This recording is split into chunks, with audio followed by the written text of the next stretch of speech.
அனைவருக்கும் வணக்கம். இது ஒரு அற்புதமான மயான காளியினுடைய கலச்சக்கரம். நான் உங்கள் மலையாள மாந்திரிகர் என் சித்திரகுமார். உங்கள் அத்தனை பேருக்கும் தீபாவளி நல்வாழ்த்துக்கள். மகிழ்ச்சிகரமாகவும் மிக சந்தோஷமாகவும் இனிப்பான செய்திகள்லாம் உங்களுக்கு கிடைக்கட்டும் என்று அந்த மயான காளியினுடைய அருள் புரியட்டும் என்று உங்களை ஆசீர்வதிக்கிறேன். மற்றும் உங்களுக்கு எல்லாம் நல்லதே நடக்கும் என்று இந்த காணொளி வாயிலாக கூறுகிறேன். தீபாவளி அன்னைக்கு வீட்டில் குபேரர் வழிபாடு பண்ணுங்க. பணப்பிரச்சனை தீரும், மிகப்பெரிய நன்மைகளை நீங்கள் பார்க்கலாம். அது எப்படி பண்ணுறது?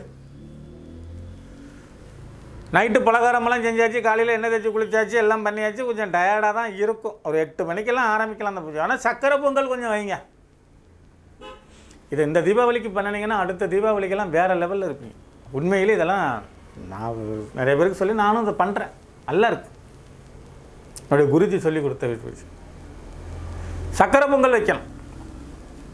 வாழை இலை வீட்டில் தான் நம்ம அன்னைக்கு சாமி படத்துக்கு பூவெல்லாம் போட்டு அலங்காரம் பண்ணி பலகாரமெல்லாம் வச்சு தேங்காய் பழம் வெத்தலை பக்கம்லாம் வச்சு நம்ம படைச்சிருப்போம். அப்போ நீங்கள் ஒரு வாழை இலையில் சக்கரை பொங்கல் வச்சு ஒரு மஞ்சள் கலர் துணி ஒன்று விரித்து, புதுசாக தான் இருக்கணும், மஞ்சள் கலர் துணி புதுசாக. 5 ரூபா காயின், 5 ரூபா காயின் இருக்குல்ல, அதில் ஒரு 55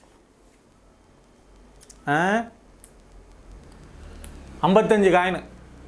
இந்த 55 காயினையும் சந்தனம் இருக்குல்ல, சந்தன பவுடர், அதை ஒரு பக்கெட்டில் ஒரு 1/2 கிலோ சந்தனத்தை தூளை கொட்டி தண்ணி ஊற்றி அதை மிக்ஸ் பண்ணி வச்சுக்கோங்க.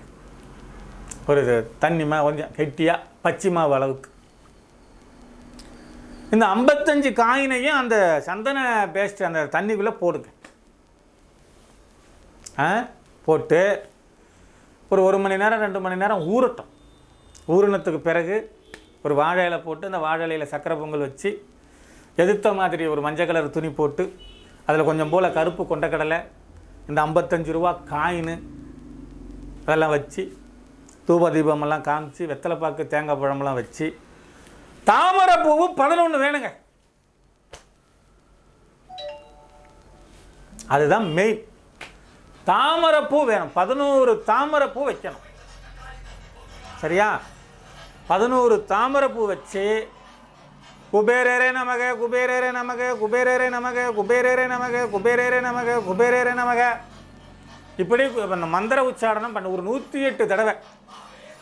குபேரரே நமக குபேரரே நமக குபேரரே நமகன்னு ஒரு 108 தடவை மந்திர உச்சாரணம் பண்ணி இந்த 11 பூக்கள்லையும் ஒவ்வொரு இதழ் தாமரை இதழ்களை ஒவ்வொன்றா எடுக்கணும். ஒவ்வொரு இதழ்களாக எடுத்து இந்த மஞ்சள் கலர் துணியில் இருக்கிற காயின் கொண்டக்கடலை அது மேலே இந்த 11 தாமரை இலையையும் இந்த தாமரை பூவையும் வச்சு அதை ஒரு மூட்டையாக கட்டி பீரோவில் வைக்கலாம், வாசலில் கட்டி விடலாம், சாமி ரூம் செல்ஃபில் வைக்கலாம். மிகப்பெரிய அளவில் மாற்றத்தை நீங்கள் பார்க்கலாம். தங்கம், பொன், பொருள், ஆடை, ஆபரணம், வீடு, வாச, கார் மிகப்பெரிய அளவு. இதை தீபாவளி அன்னைக்கு பண்ணுறது மிக மிக மிக மிக உத்தமம். குபேரர் வழிபாடு. சரியா? நன்றி, வணக்கம், வாழ்க வளமுடன்.